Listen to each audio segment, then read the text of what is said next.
안녕하세요. 오늘은 최근 파이 네트워크 커뮤니티에 꽤 큰 충격을 준 소식이 있었죠. 이 사건이 앞으로의 사용자 중심 암호화폐 프로젝트에 어떤 의미를 던지는지, 그리고 새로운 대안은 없는지 한번 깊이 들여다보겠습니다. 자, 바로 본론으로 들어가 보죠. 파이 네트워크에서 가장 성공적인 프로젝트로 꼽혔던 곳 중 하나가 이런 공지를 남겼습니다. 사실 이 한 문장에 이번 사태의 모든 것이 담겨 있다고 해도 과언이 아니에요. 아니 근데 앱 하나가 문 닫는 게 뭐 그렇게 대수냐 싶으실 수도 있는데요. 이 뉴스가 왜 이렇게 큰 파장을 일으켰는지 이해하려면 이 워크포스 4이라는 프로젝트가 파이 생태계 안에서 어떤 의미였는지부터 알아야 합니다. 정말 희망의 상징이었거든요. 이게요, 그냥 뭐 흔한 디앱 하나가 아니었습니다. 워크퍼스풀은 파이 생태계가 우리에게 했던 그 약속, 바로 파이코인으로 진짜 일자리를 구하고 실제 서비스를 이용할 수 있다는 그 비전 자체를 상징하는 그런 존재였단 말이죠. 자, 이 타임라인을 한번 보세요.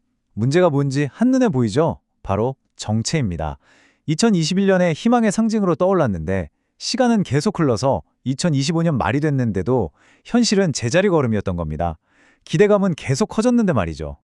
결국 이게 가장 큰 문제였어요. 메인넷이 닫혀 있다는 거, 이게 무슨 뜻이냐면 개발자들이 아무리 열심히 서비스를 만들어도 진짜 돈을 벌 수가 없다는 거예요. 왜냐? 파이코인을 거래소에 내다 팔 수가 없으니까요. 돈이 돌아야 뭘 하든 할 텐데 말이죠. 그런데 설상가상으로 이 프로젝트의 자체 토큰 가격마저 폭락해버립니다. 와, 한때 2.98달러까지 갔던 게 0.22달러 수준으로 떨어졌으니까요. 무려 마이너스 92%입니다. 자, 그러니까 이게 무슨 말이냐면요. 개발자들은 생태계가 좋아지기만을 기다리면서 자기 돈을 태워서 서버비 내고 운영비를 감당하면서 버티고 있었다는 거예요. 이게 과연 지속 가능한 모델일까요? 당연히 아니죠. 이렇게 한쪽에서는 불만이 쌓여가고 있는데 되게 흥미롭게도 다른 한쪽에서는 바로 이런 문제들을 애초에 만들지 않기 위해서 정말 완전히 다른 방식으로 접근하는 프로젝트가 나타나고 있습니다. 바로 인터링크 네트워크인데요. 여기는 철학 자체가 굉장히 명확합니다. 처음부터 봇이나 가짜 계정은 싹 다 걸러내고 오직 검증된 진짜 사람만을 위한 네트워크를 만들겠다는 거예요. 딱 보면 아시겠죠? 파이가 지금 겪고 있는 그 문제, 이 사용자가 진짜 사람 맞아? 이 문제를 해결하는데 모든 걸 걸고 있는 겁니다. 그럼 이걸 어떻게 하느냐? 방식은 이렇습니다. 먼저 AI가 이게 사람 얼굴인지 아닌지를 식별해요. 그 다음 그냥 사진이 아니라 지금 살아있는 진짜 사람인지 실제성 테스트를 합니다. 딥페이크 같은 걸 걸러내는 거죠. 마지막으로 가장 중요한 건데요. 개인정보는 하나도 안 넘기면서 이 사람은 진짜 사람입니다 라는 것만 증명하는 영지식 증명 기술로 안전하게 도장을 딱 찍어주는 겁니다. 아주 빠르고 안전하죠. 자, 이런 기술적인 차이가 결국에는 완전히 다른 경제 모델로 이어집니다. 이 표를 한번 보세요. 파이는 주로 공지나 커뮤니티의 기대감에 의존하죠. 반면에 인터링크는 모든 걸 투명하게 문서로 공개하고 단계적으로 진행합니다. 상장 계획도 토큰 분배 계획도 완전히 다른 철학을 가지고 있는 게 한눈에 보이죠. 인터링크는 아예 처음부터 신뢰를 쌓는 데 집중하고 있어요. 미국 규제를 철저히 따르고 구글 스타트업 캠퍼스의 지원도 받고 있죠. 심지어 A16나 판테라 같은 아주 유명한 VC들도 뒤에 있고요. 장기적으로는 아예 IPO, 그러니까 기업 공개까지 목표로 하고 있다니까. 이건 뭐 우릴 믿어도 됩니다라는 걸 온몸으로 보여주는 거죠. 자, 그럼 이제 어디가 더 좋냐 이런 얘기를 하려는 게 아닙니다. 그게 중요한 게 아니고요. 두 프로젝트가 가진 강점이 근본적으로 어떻게 다른지를 이해하는 게 핵심이에요. 보세요. 파이의 힘은 뭐니 해도 이 엄청난 커뮤니티입니다. 이미 800만 명이 넘는 사용자가 있고 35만 개가 넘는 노드가 돌아가고 있어요. 스케일이 어마어마하죠?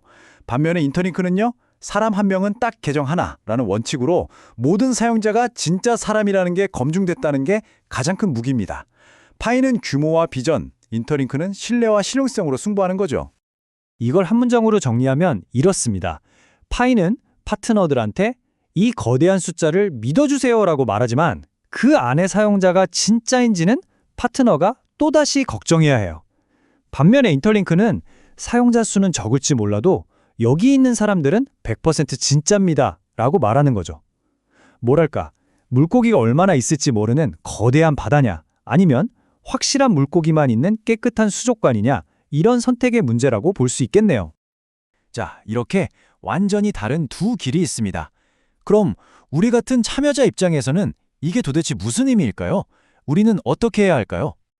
결국 이 질문이 남습니다. 그래서 우리는 도대체 무엇을 해야 할까요? 제 생각에 현명한 전략은 이겁니다. 둘 중 하나를 고르는 게 아니에요. 먼저 파이 네트워크, 하시던 대로 계속 하시면 됩니다. 채굴 계속하고 오픈 메인넷 기다리는 거죠. 이 규모는 절대 무시할 수가 없어요. 그리고 동시에 인터링크 계정도 한번 만들어 보세요. 검증과 투명성이라는 게 어떤 건지 완전히 다른 구조를 직접 한번 경험해 보는 겁니다. 이게 바로 리스크를 분산하는 거죠. 이게 절대 제로섬 게임이 아니거든요.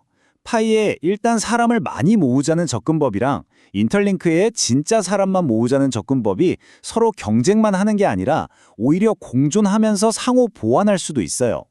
여러분의 시간을 웹3라는 미래에 투자한다고 생각하고 포트포리오를 다양하게 가져가는 겁니다. 모든 달걀을 한 바구니에 담지 말라는 격언 다들 아시죠? 딱 그겁니다. 결국 이번 워크포스 풀 사태는 우리 모두에게 정신이 번쩍 들게 하는 웨이크업 콜 같은 겁니다. 그냥 가만히 기다리기만 해서는 안 된다는 신호죠. 기회는 항상 준비된 사람에게만 찾아옵니다. 여러분은 어떤 선택을 하시겠습니까?